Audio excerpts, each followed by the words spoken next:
NBC started to expand about 1949, which was now, television was really only 2 years old. And they started to realize that the radio studios couldn't do it. And first of all, they bought, rather rented, old Pathé Studios at 106th Street, which had a studio on the second floor, 2A, which was about 5,000 square feet. And then they put film facility studios up there. They had two smaller studios on the fifth floor.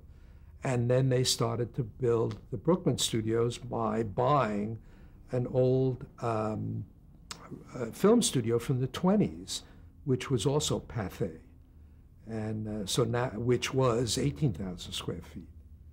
And then the Max Liebman shows started to be produced, and now they had a reason to have these major, large studios.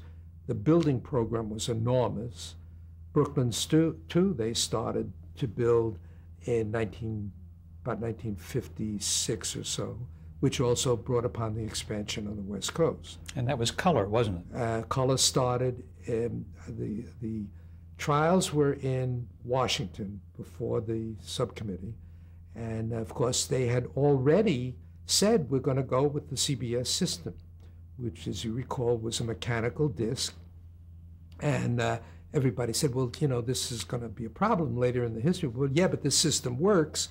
And meanwhile, RCA kept saying, wait, another year, we'll have an electronic system. And they did wait. They marked time and place, and RCA came down with this electronic equipment. And one of the things that actually sold the system was the fact that they said, we're now going to have a large monitor.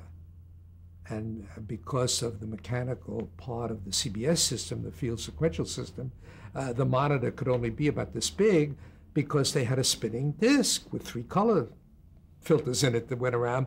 So RCA brought one in with a 15-inch set, and they had a 6-foot scanning disc and a 5-horsepower motor, which they really didn't need. And of course, everybody says, don't turn that on, because this thing would have been cutting through your walls if it ever got through. And the electronic system, of course, meant that they did have a compatible system that wasn't going to destroy your house with this huge rotating disc, and worked nearly as well as the field sequential. The early field sequential system pictures were very, very good, because they were basically colored black and white pictures. And the color system on paper was much better. And over the years, I mean, the NTSC standard has lasted 40 years.